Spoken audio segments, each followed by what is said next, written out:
الحمد لله وكفى وسلام على عباده الذين اصطفى أما بعد فأعوذ بالله من الشيطان الرجيم بسم الله الرحمن الرحيم إن الصلاة تنهى عن الفحشاء والمنكر صدق الله العظيم. وقال النبي صلى الله عليه وسلم أول ما يحاسب به العبد يوم القيامة الصلاة فإن صلحت صلح سائر عمله وإن فسدت فسد سائر عمله أو كما قال عليه الصلاة والسلام. معزز حاضرین کرام، اللہ تبارک و تعالی کا بڑا فضل اور اس کا انعام ہے. اللہ تبارک و تعالی ہم کو نماز جیسی دولت سے سرفراز فرمایا ہے. نماز ہی ایک ایسی چیز ہے جس کے ذریعے سے ہم اللہ سے ہر چیز مانگ سکتے ہیں. جب ہماری زندگی میں نماز ہی نہیں ہے تو کچھ بھی نہیں ہے. عزیزان گرامی، میں آپ کو یہ بات بتانا چاہتا ہوں کہ جب اللہ ناراض ہوتا ہے تو کیا کرتا ہے. جب اللہ ناراض ہوتا ہے تو روٹی بند نہیں کرتا. جب اللہ ناراض ہوتا ہے تو کھانا بند نہیں کرتا. جب اللہ ناراض ہوتا ہے تو کپڑے نہیں چھینتا. جب اللہ ناراض ہوتا ہے تو ہم کو بھوکا نہیں سلاتا. جب اللہ ناراض ہوتا ہے تو ہم کو ہماری تجارت نہیں چھینتا. جب اللہ ناراض ہوتا ہے تو ہمارا رزق بند نہیں کرتا. جب اللہ ناراض ہوتا ہے تو سورج کو حکم نہیں دیتا کہ فلاں شخص میرا نافرمان ہے، تیری روشنی اس کے گھر میں نہیں پڑنا چاہیے. ارے جب اللہ ناراض ہوتا ہے تو کرتا کیا ہے؟ غور سے سماعت فرمائیں. جب اللہ ناراض ہوتا ہے تو سب سے پہلے سجدے کی توفیق چھین لیتا ہے. جب اللہ ناراض ہوتا ہے تو سب سے پہلے سجدے کی توفیق چھین لیتا ہے. جب اللہ ناراض ہوتا ہے تو ہمارا من اجڑ جاتا ہے. جب اللہ ناراض ہوتا ہے تو ہماری زندگی تنگ ہو جاتی ہے.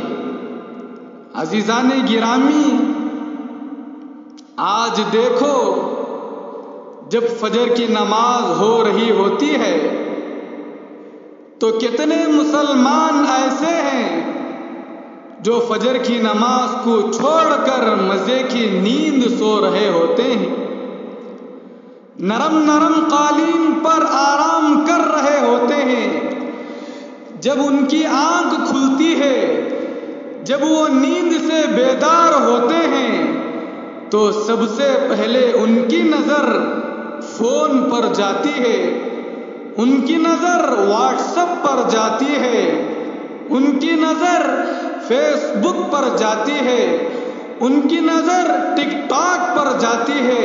ان کو یہ بھی معلوم نہیں کہ آج میری فجر کی نماز چھوٹ گئی ہے، میرا اللہ میرے سے ناراض ہے. مجھے فجر کی نماز پڑھنا ہے اور اللہ سے معافی مانگنا ہے کہ میں وقت پر نماز نہیں پڑھا، کہ نماز پڑھنے کے بجائے وہ فون میں مصروف ہو جاتا ہے، وہ نماز پڑھنے کے بجائے موبائل میں مشغول ہو جاتا ہے. میں ان نوجوانوں سے ایک بات کہنا چاہتا ہوں، میں ان بزرگ حضرات سے ایک بات کہنا چاہتا ہوں کہ ایک جگہ استاد کلاس میں سبق پڑھا رہے تھے. ایک جگہ استاد کلاس میں سبق پڑھا رہے تھے تو بچے پڑھ رہے تھے. استاد نے بچوں سے ایک سوال کیا، او بچوں، مجھے بتاؤ وہ کون سے لوگ ہیں جو نماز نہیں پڑھتے؟ وہ بچوں مجھے بتاؤ وہ کون سے لوگ ہیں جو نماز نہیں پڑھتے؟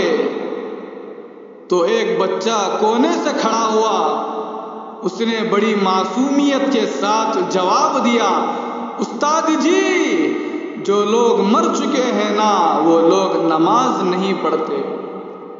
استاد جی جو لوگ مر چکے ہیں نا وہ لوگ نماز نہیں پڑھتے۔ دوسرا بچہ کھڑا ہوا، اس نے بڑے نرم انداز سے کہا کہ استاد جی جو لوگ کافر ہیں نا وہ لوگ نماز نہیں پڑھتے۔ تیسرا بچہ کھڑا ہوا، اس نے بڑا پیارا جواب دیا کہ استاد جی جن کو نماز نہیں آتی ہے وہ لوگ نماز نہیں پڑھتے۔ وہ بچے تو جواب دے کر کلاس سے فارغ ہو گئے، استاد کو سوچنے پر مجبور کر دیا، استاد کو رونے پر مجبور کر دیا، اور استاد یہ سوچنے لگا کہ میرا شمار کن لوگوں میں ہوگا؟ کیا میں مر چکا ہوں کہ جو نماز نہیں پڑھتا؟ کیا میں کافر ہوں جو نماز نہیں پڑھتا؟ کیا مجھے نماز نہیں آتی کہ میں نماز نہیں پڑھتا؟ عزیزان گرامی، اس لیے میں آپ حضرات سے ہاتھ جوڑ کر درخواست کرتا ہوں کہ نماز کو نہ چھوڑو، وقت پر نماز ادا کر لو، اللہ ہماری زندگیوں میں چین اور سکون عطا کرے گا۔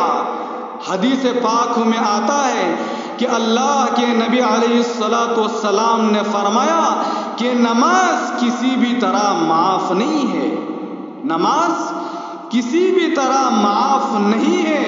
اگر تم بیمار ہو، کھڑے ہو کر نماز نہیں پڑھ سکتے تو بیٹھ کر پڑھو، اگر بیٹھ کر بھی نہیں پڑھ سکتے تو لیٹ کر پڑھو، اگر لیٹ کر بھی نہیں پڑھ سکتے تو اشارے سے پڑھو، لیکن نماز کسی بھی حالت میں معاف نہیں ہے۔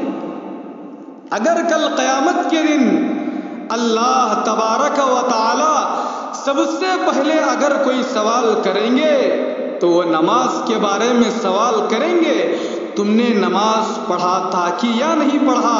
عزیزان گرامی، نماز کو نہ چھوڑو، سب انشاءاللہ نمازوں کا اہتمام کریں گے۔